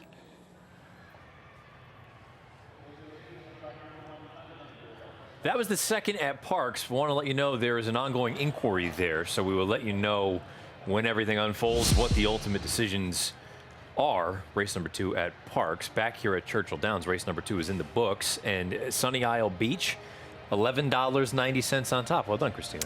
Thank you. Yeah, take a look at those prices. If you had this one on top today, we had a $4 and change winner in the opener, and then 11 and change back here in race number 2 with the daughter of Jimmy Creed, Martine Schwann for Matt Shire. 10 Strike Racing and Jeremy Sussman teaming up with this filly today. Jump into the fire. Saves second at 4-5 after being past Deep Stretch and Guanakee from off the pace to be third. I have a feeling, I'm just kind of projecting here. I think a lot of people probably singled her in the pick 5. So while you don't have a horse that pays $30 winning that race, I still think it could probably go a little bit deeper than you'd think as far as the multis early on are concerned. We move on to race number 3 here at Churchill Downs. Starter allowance runner, 6.5 furlongs on the main track, full field of 8. And since you left the 2, is currently the 6-5 favorite for trainer Mark Casse. John Velasquez does the riding. Yeah, I really like Since You Left in here. I think this is a legit favorite, and the biggest feather in her cap today is the fact that she cuts back in distance. She went the 1-turn mile at Gulfstream last out. I thought she ran a very valiant second, beaten 3/4 of a length that day, but the 6.5 around 1 turn seems to be just right for her this afternoon for Mark Casse. I think she'll use that speed to her advantage. We will continue to monitor the situation at Parks for their second race, the ongoing inquiry. In the meantime, let's check in again with Maria. It's a special year here for the Kentucky Derby. So there's lots of memorabilia here in the Churchill Downs store. You can see there's lots of shirts with the Kentucky Derby, the 150th running, but there's also things that if you don't want a t-shirt, such as flip-flops. If you haven't been here before and you haven't walked around Churchill Downs, you're going to learn that the stilettos are not a good idea. So if you didn't know that, grab some flip-flops here, but also the Derby can be a really crazy event. You never know what's going to happen. So let's say something happens crazy to your outfit. Well, never fear. As well, they have dresses, they have suits, they even have Christine Moore hats over there. So this store is located right beside the paddock. So come on in, check it out, and get some memorabilia for this special year. Maria, I made the rounds there on Saturday evening. The gear is fabulous. I think you need to go in there with kind of an idea of what you're looking for, though, because you can get lost. You need to pick some winners first and take that money in there. That's a fact. That's certainly a fact. But you can get a little bit lost in there. Absolutely. And to Maria's point, too, even about outfits, because I know people will say, why would you ever need an outfit if you've already got your outfit at Derby? One year on Derby Day, I had a zipper break on the back of my dress very late in the day. And thank goodness for the gift shop, I was able to go in and buy another dress to put it on and finish out the day. Or perhaps one too many mint juleps. Maybe you get a condiment spill, something like that last second. You just go down to the shop and get yourself some new gear to go for Oaks Day, Derby Day, whatever day it may be here at Churchill Downs. Race number 2 at Parks. We will get you prices. You can find them over on the website, but no change. The inquiry, the result stands as is in race number 2 in Bensalem, Pennsylvania. We're going to break here on FanDuel TV. When we come back, we set the table for race number 3 here beneath the Twin Spires.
We are just a few days away from the 150th running of the Kentucky Derby here beneath the historic Twin Spires. Matt, Christina, Caton here at the FanDuel TV set. We all want to know, how do you make a buck in the Derby? You pick a winner, or you bet the exact, the superfecta, the try, whatever it may be. We have Joaquin Jaime standing by to help us out. Let's send it to Joaquin right now. This year is the 150th running of the Kentucky Derby. There will be plenty of conversations leading into the race about the history, stats, trends, the Derby hats, and the party. But what about the betting? Some might ask that are new to racing or unfamiliar with the potential of certain types of payouts. How much money can I make betting the Derby? Let me show you. Look at the final odds of the last 6 favorites to win. The shortest price was 2-1. Nike was paid $6.60 to win on a $2 bet. A $20 win bet on the favorite would have still got you back $66. The $1 superfecta on the top 4 finishers paid over $500. And that's on the low end in 2016. You could have taken the top 4 betting choices in a superfecta box for a $24 total bet. The superfecta paid $542 with the top 4 betting choices running 1, 2, 3, and 4. There were no surprises that year. When you look back at 2005, that's where you find a few record payoffs. One reason is because Jocko paid $102 to win on a $2 ticket. But look at the other payoffs on a $1 wager. If the favorites have an off day and long shots hit the board, those are the types of payoffs you could see. I gave you 2 completely different examples here. But in horse racing, you don't have to bet a lot to make a big score. You can make all your wagers this year in the FanDuel Sportsbook or through your FanDuel Racing accounts. New customers can also sign up right now and take advantage of our $20 no-sweat win bet on the Kentucky Derby. Joaquin, thank you. It is truly one of those days. It's a bucket list kind of day, or a day that you circle on the calendar, not just as a horse player, but as a sports bettor, because you know kind of what Joaquin just alluded to, what this race can return as far as payouts are concerned. And I think it's important to continue to remind the sports bettors that all of these horses have earned their way into the starting gate. And so if you have an angle or a reason why you like one of these horses in the Kentucky Derby, don't let anybody talk you off your Derby horse. Go with your gut, place your wagers accordingly, and then build around that horse that you like. And if you do have that strong opinion, go for it. My favorite Derby horse of all time will always be Animal Kingdom, because my husband really liked him. He liked one other horse. He bet the exacta, the trifecta, the superfecta. It was a slam home run, grand slam, and he actually paid off our house with the payoff. So seriously, I love Animal Kingdom. But he had conviction in his opinions, and he just went all in. I think the other thing for the sports bettor, the Derby is much closer to March Madness than it is the NBA Finals. These are all works in progress. 3-year-olds, they're basically 17, 18-year-old human beings, the equivalent of. So guess what? You might find one on the upswing as opposed to buying at the top with a fierceness. Maybe this is your chance to take a swing at a long shot on Saturday afternoon. Back to the racing here at hand. We're only about 13 minutes away from race number 3. Let's check in again with Scott Hazelton. Mark Cassie's got the 2 since you left. What does the cutback in distance do for this mare here today? That's the question, Mark. You know, I don't know. She likes to be up on the lead, but we're here because of the condition, the starter part. So this is a much easier race than she's been running in, but it's not the ideal distance. So I'm going to hand it over to Johnny and let him figure it out. What makes it less than ideal? She likes to run a mile and a 16th, and she wants to be up on the lead. There's some fillies in here that are probably a little faster than her, so we're going to see how she adapts to that. I do believe, you know, she's the class of the race. It's just how she deals with early speed. Appreciate it, Mark. Thank you. Scott, Mark, thank you. Currently, the 8-5 favorite is the 2 since you left. Andy Biancone standing by in that beautiful new paddock here at Churchill Downs. Andy, who looks good for race number 3? Matt, 8-5 on the number 2, Sense You Left. She's the class of the field, and she looks as good in here as all the other times I've seen her at Gulfstream Park. So she is a credible favorite. I will be using her. But a couple others to consider. The horse to her inside, the number 1, Condiment Girl. I feel like 3-1 is great value on her. Spoke to Rob Atras today, and he said that she's going to be the controlling speed. She has to get away from there from the rail, but she's won from the rail before. She makes a lovely impression walking around the paddock. She's relaxed. Her coat looks excellent. So I'd say she's going to be one I will use. And here's a long shot to hit the board. The number 7, Forever Home, 3 wins at Churchill Downs. I think she's going to be happy to get back on this track, but physically looks good. She's one of the mares who's a little more relaxed of the whole group. She's got a good shoulder, good hind end, and I think she's one who could maybe take a piece of it at a big price, Matt. Big number there, Andy, for the 7, Forever Home. Currently 16-1. You're getting a good look at her down in that brand new paddock area going out for the Gennaro Garcia barn. 3 for 8 lifetime here at Churchill Downs. She's only 4 for 32 overall, so clearly she has an affinity for the Louisville Strip. As you hear the tractor go cruising on by us, doing a little bit of track maintenance here. Guys, it's really turned into a gorgeous day here this afternoon. We'll dive more into this race in a bit, but we need a little bit of wagering advice. For that, we check in with Scott Hazelton. We're going to get after a double here. We'll single the 2-horse Sense You Left. Now, I am a little bit worried after talking to Mark Cassey. He seemed to be hedging a bet when it comes to this cutback in distance for this mare, but I do agree with him as far as her being the class of this group. So we'll hang our hat on Sense You Left here in race number 3, and then open it up to race number 4 with going 2 deep. Bricklayer for Michael McCarthy, getting the Always Dreaming colt out to a mile and a quarter, son of a Kentucky Derby winner, and then Batera, the number 5 horse in that race, going a mile and a quarter in there. Playing against Batten Down. I think that one will be over bet. Might win. If he wins, I took my shot against him, but I'll go 1 by 2 in this rolling double here at Churchill Downs, starting with race number 3. Scott, good luck there. Something else, just to make all the wagers at home aware, there's a pick 5 that kicks off here, and it caught me off guard on Saturday night, on opening night, but there are a number of mid-card multi-race bets that you don't typically see offered at other venues. Churchill Downs, so far, they are rolling them out early and often. Pick 5 kicks off here in race 3. That pool's starting to climb as we speak, so if you'd like to play the mid-card pick 5, you have 9 minutes to get those wagers in. Still our favorite holds at 8-5, and Sense You Left has been in the money in 8 of her last 10 starts, Caden. She really, though Mark spoke to the distance being less than ideal, I think is perhaps at an advantage the way the track is played to not necessarily be on the lead. Had it been opening night, maybe I'd feel differently, but 6.5 furlongs affords her an opportunity as well to not have the lead but still be able to sit close. A lot of horses, Condiment Girl, to me, the speed of the speed perhaps, but Ghostly Night was the horse I was looking at here as maybe offering a little bit better price in a competitive race, can sit close or stalk depending on what's needed, and makes her second start off the layoff. I'm not sure, though, if her trainer has already, he's already picked up a nice role here. Maybe I'm going one too far, but I thought the 5 Ghostly Night was interesting.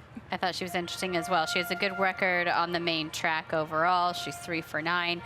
She does get some speed to run at. We heard, Mark Cassey talking. We know Condiment Girl is going to be somewhat forwardly placed in here. I think she'll sit a nice trip. Goshen might be involved in the pace. She's 1 for 1 here at Churchill and was pretty close to the fast pace on that occasion. There's Condiment Girl, who has speed inside post and is coming out of tougher competition. 1 start before last at Oaklawn. Sense You Left up next for Mark Cassey. We heard from him just a little while ago. Cuts back in distance today to the 6.5. Endless has never raced at Churchill Downs and is coming out of a mile race over at Turfway Park, a series of mile races, so I'm wondering about the distance for her. Lemon Bomb, a bit of an X factor. The daughter of Army Mule has never been on a fast main track. This will be the first occasion for her. She's 8-1. She's sneaky. I think there could be more from her. The 5 Ghostly Night I mentioned, I like a lot. And here I think she's going to improve second start back. She'll be a little bit fitter. She can be close to the pace. Goshen is the 6 at 8-1. She was 4th over a sloppy surface at Keeneland last time out, but the last time she was over a fast track was right here at Churchill, and she was a gate-to-wire winner. She looked very good on the track. The 7 Forever Home with Martin Schwann looking for his second win of the afternoon. Stalking style. Andy mentioned this horse as a live long shot. Mizoku is 13-1, gets in light with the 7-pound apprentice back in the saddle. A win 2 starts back against non-2 lifetime runners, and then was second most recently over a sloppy surface. I mentioned that the 2 was my top selection. She's also the race lens horse today, so we'll show that to you real quickly. We heard from Mark Cassidy. We got a little bit more information. He was talking about more distance being beneficial for her. I saw the cutback as a positive as well, so we'll see how she fares at this cutback distance. We'll see if we can't bring that up for you any second now. She's overall 9 for 34 lifetime, with 4 of her wins coming over a fast main track. She holds the field's fastest late pace figure. She's not going to be too far off of the early pace in here, but she also finishes her races on average faster than everybody else in here. And you have that good recent form. A win 2 starts back the second place effort most recently. Johnny Velasquez seems to really have the keys to the engine. He stays with her today as they team up back over a track where she's been successful in the past. 5 minutes until the third race of the day here at Churchill Downs. Let's send it back to the FanDuel TV studios to check in with Megan Payton. Hey guys, looks beautiful out there at Churchill Downs. And Matt, I'm going to tell you for race number 3, we're going to go with the 6-horse Goshen, sitting right now at 7-1. Gets Tyler Gaffalione aboard. But really what I'm looking at is the 1 race here at Churchill Downs ends with the 1 win. So you're getting it at a really good price, 7-1. That's where I'm looking for race number 3, guys. And if you're new to the racing and want to get involved right now, there are so many good promos. We've got the Kentucky Derby coming up right now. We've got WinBet Insurance at Churchill. If your horse finishes 2nd or 3rd, you get your money back up to $5. So get involved right now. Download the FanDuel Racing app today. We'll get back out to the team at Churchill Downs. Yep, Megan, the logic here is I agree with the way that these guys have kind of laid out the pace. I think Condiment Girl is going to be forwardly placed. It wouldn't surprise me if we saw the 7 relatively close, but I don't think Goshen's going to be that far behind. And Christina, you brought up the run at Churchill back in November. That was a win on a fast main track. The Thoroughgraph number 2 back on Topeka at Turfway is pretty darn close to getting it done. I think Goshen has the versatility to be able to take advantage of things in here, and 7-1 is a nice price for me. I will not complain about that with Goshen. There's a look at Lemon Bomb, the 4. Kaiten, nice numbers here. I thought she wasn't going to be bet quite as much. 8-1 is maybe a little short of where I thought she'd be, but her trainer Yanni Arante and jockey Luis Saez did team up for a nice victory at Keeneland last season on Arella Star. That's the only time they've joined forces. 9-1, a $20, 22-cent return. So I thought at a price, Lemon Bomb was kind of interesting here in that she has never run on a fast dirt track. Could be a whole different story for her. She had excuses in her prior tries. Well, and the only try that we have on paper where she was over Churchill's main track and any main track, now it was sloppy that day. She was 3rd to Red Carpet Ready. Red Carpet Ready ran off by 10. So take the winner out of that race. It doesn't look like that poor of a performance over the sloppy dirt, so you have to project that she can get her legs underneath her and stand up on it today. And she looks like a hard-trying filly regardless. In her turf races especially, and even lately on the synthetic, she usually gives good account of herself. She doesn't win very often, but I felt like maybe it was a matter of getting on the dirt now at this point in her career, and particularly with fast conditions, that could make a difference. Let's talk a little bit more about your 3-2 favorite in here, the 2-horse that is Since You Left, 7-year-old mare by Street Sense. We're going to take a look at a backtrack from Gulfstream Park, and A, it was against tougher company, but B, and I guess kind of the elephant in the room, the distance. Christina, you're not concerned about it. Mark Cassidy just, I don't want to say he sounded concerned, but he just sounded indifferent about it. He sounded like he preferred to have her going a little further, 2-turn, mile and a 16th, where she can kind of settle a little bit. I thought that she looked like she was getting a little tired and a little late. The 1-turn mile is a grueling distance. It's an elongated sprint in a lot of ways. So I think if she runs back to that type of performance at 6.5, a furlong and a half shorter, I think it helps her. I think it's a positive. I agree. I'm wondering if he was speaking to the idea that opening night when speed seems very hard to catch, that maybe put her at a disadvantage. I don't know that that's what we have today. I think it could be very different. You guys know much more about horse flesh and the way horses are handled, specifically leading into a race, than I do. We saw the 1 just after the post parade go burning by us here. I have to assume that the intent for Condiment Girl as we bring you beyond the past performances is to put her right on the front end. Oh, yes. I mean, when you see that kind of a vigorous warm-up away from everybody else, it's almost like a little mini blowout. Yeah. And what you're really trying to do usually is sharpen a horse up, get them so that when they hit the blocks, they hit them running. And this beyond the past performances would seem to indicate that from Rob Atris. We hope to be the controlling pace from the inside. The 6.5 isn't preferable, but if she can control the pace, she'll be okay. I don't know, Christina, based on her buzzing by us, buzzing the tower, I have to think she's going right to the front. She is, and she's also, at least on her form right now, that's the only way she's proven she can be effective. She looks a little one-dimensional on paper. Her wins are the races when she makes that early lead. My hesitation and my concern with her was she obviously ran a huge race back on January 28th at Oaklawn, but her form overall is a little erratic. She has that big race in her, but she doesn't consistently come with it. Which Condiment Girl do we get today as she shuffled once more from Diodoro to Sean Williams, back to him, now to Rob Atris? We're bouncing around a lot with this horse, and I just don't know what kind of race she's capable of running today. It sounds an awful lot like a horse that'll run on Saturday. And when they show up, boy, they're awesome. When they don't, they might be anywhere. Talking about fierceness, the morning line favorite for the Kentucky Derby. I mean, Kate and Condiment Girl, I agree with everything Christina laid out. I'm also just not totally convinced that, I know she's won at this level at Oaklawn. I don't know that I think she's that level here, though. Some horses really prefer certain surfaces, and especially the configuration at Oaklawn works for some horses. I don't know if it'll work for her quite as well as it did there, for sure. And I also think that, you know, she'll have a target on her back with the questionable distance of 6.5 furlongs. It could be a tall order. For me, the 5 Ghostly Night is going to keep her honest. I think she's going to be close to her. Loading into the starting gate, I went with the 6 Goshen. Christina, top pick? Top pick was the 2. I'll take the favorite in here since you left on the cutback. Kaiten? I'm going to go with 5 Ghostly Night. They are all loaded in. Here is track announcer Travis Stone, race number 3 from Churchill Downs, live on FanDuel TV. They're in the gate. And the rough.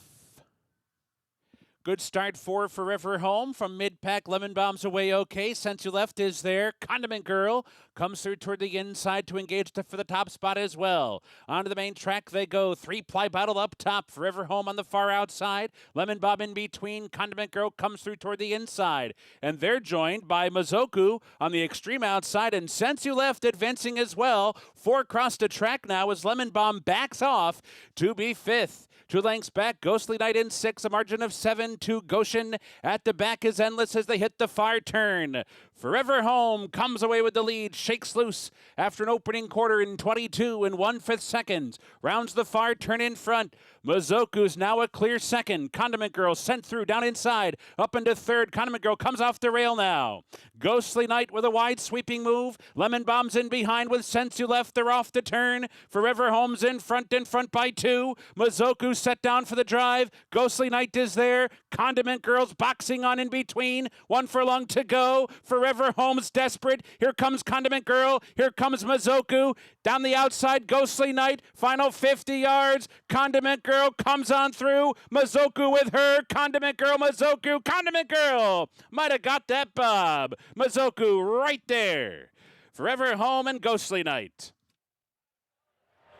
It looks like 187 is the order of finish in the 3rd here at Churchill Downs. Condiment Girl had every right to lose this race.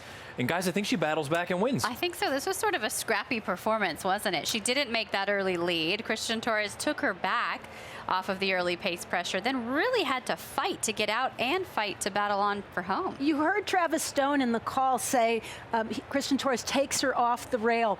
And I'm wondering if that was kind of necessary for her to be able to come up with this little re-rally through the stretch. Very, very game here with Mazuko having dead aim on her, and it's really a head bob to the finish, but a lot of courage there for Condiment Girl. And how about the effort, again, from your 2nd and 3rd place finishers? We believe, we're taking a look at the 1 Condiment Girl. It looked like she got her nose down, but Forever Home looked like she was going to be home and hosed at 25-1, and then Mazoka really made things difficult for your 2-1 second choice early on. We mentioned a little bit down the backside, and I'm inclined to think what we touched on, possibly this track is a little bit slower than what you're accustomed to. I think this is actually a pretty hot pace early on, and it took its toll.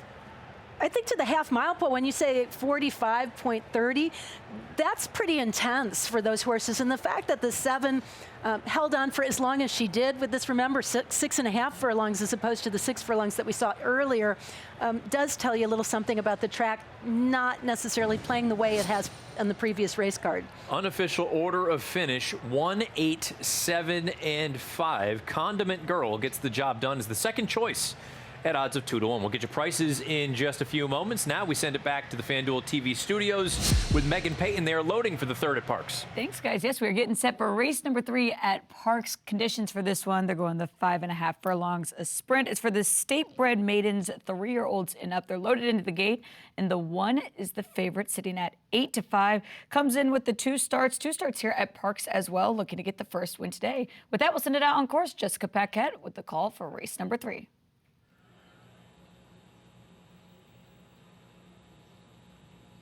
Off and racing, a sharp start on the outside for Mr. B, tugging on the reins. He wants to go to the lead, but he has company in between horses. Hero Spirit broke well today. On the inside, the Great Pumpkin is going to have a say early, and Fuego Sauce, he's in 4th, but not far off, just a length off the front-running trio.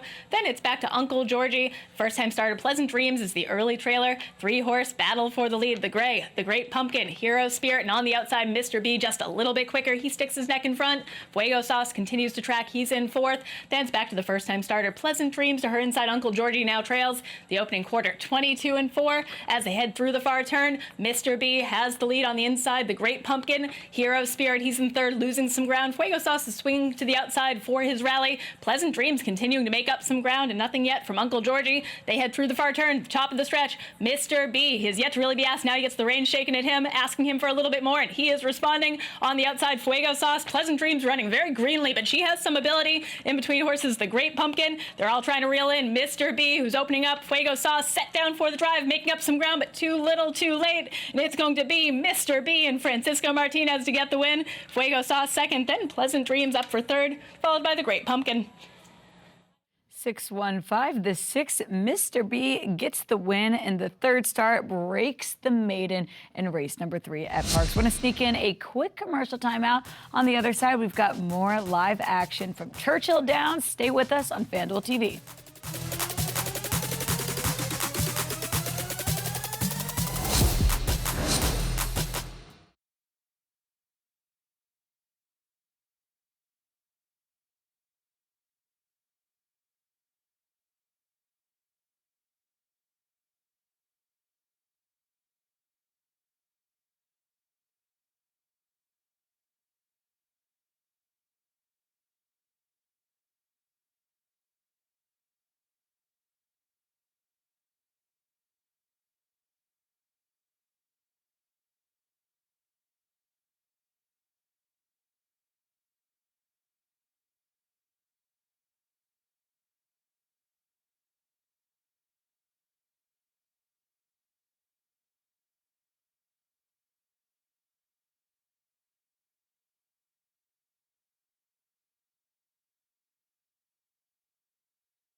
FanDuel TV, there's a look at the winner of race number 3 here at Churchill Downs on 5-0 Tuesday. Condiment Girl, and ladies, she had to work very hard to get this one. Not the trip that they anticipated, not the trip they were hoping for on paper, but a job well done from Christian Torres to react to the situation that was at hand and not to continue to send her along the inside at the rail and overdo it in the early stages. You know, he's been a top rider at Oaklawn Park, and I think he's a rising star here in this jockey colony. Just shows good poise in difficult situations, which is what he did here with the daughter of Outwork, who looked to be controlling speed, but in this case ends up out of her game, coming from off of it to win for Rob Atris and Lucky Dog Stables. 3 down, 6 to go here on 5-0 Tuesday at Churchill Downs. 22 minutes until the 4th race. Battened down. Currently the 1-2 favorite, the 2-horse, a homebred for Juddmonte. Got that big pedigree, Christina, being out of Close Hatches, the multiple Grade 1 winner. Safe to say he hasn't quite lived up to expectations just yet. Maybe at 1.25 miles, he'll finally strut his stuff. The distance could really be what separates things for him today. He's a full to Tacitus, but I felt in looking at his races that he's just still a little bit too immature. He's not quite put it all together, and I don't know that he really gives you 100% out there on the racetrack in the afternoons. We're also just hearing that we have a little bit of a jockey change or an update for you. Tyler Gaffleone now on the 6 daily grind in here. 6-horse for the coach, G. Wayne Lucas, will be ridden by Tyler Gaffleone. We will talk more about the 4th race here at Churchill in a little bit, but circling back to the breaking news earlier today in that Encino will be withdrawn from the 150th Kentucky Derby from Godolphin on X, formerly known as Twitter. Encino is currently being evaluated for a lameness issue and will not start in this Saturday's Kentucky Derby. And again, we've said it many times, but it's worth reiterating that the way that things have gone as far as horse care is concerned and making sure that the equine athletes are at the absolute best condition possible is paramount, and clearly something's a little bit off with this guy. They've been, and this, I believe he jogged perhaps after working, but this would have been one of his first days to be evaluated post-workout, so it's highly possible that something just surfacing as a result of a little bit more intense exercise. But that is why that you see so many safeguards in place, not just through the racetrack, but also even within a trainer's barn, with jogging prior to ever going out to do any exercise, and a series of eyes being on every horse before they ever even go out to do anything. It's also worth noting how sophisticated the diagnostic equipment is now and what we can do to anticipate any kind of injury. So a lameness issue, there are a lot of different ways they can go about diagnosing what is at the root of this problem, and that'll take them a couple of days to do so. But good news that it sounds like it's something they are going to hopefully figure out. We'll get some more info in the future. Encino will miss this weekend's Kentucky Derby. That means the 21 on the also eligible list, Epic Ride, he draws in for trainer John Ennis. We're going to break here on FanDuel TV. When we come back, get you ready for the 4th from Churchill Downs.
Welcome back to FanDuel TV. We are 16 minutes away from the fourth race of the day here in Louisville, Kentucky, on Tuesday of Kentucky Oaks and Kentucky Derby week. Caton Bradar, you made mention that you like Batten Down in here. He's currently the 3-5 favorite. How are you playing him in an exacta? I'm going to use him on top of a horse at a big price that I like quite a bit, and that's the 5 Batera at 15-1. I'm also going to use him on top of the 6 Daily Grind, who I thought was the most logical horse behind Batten.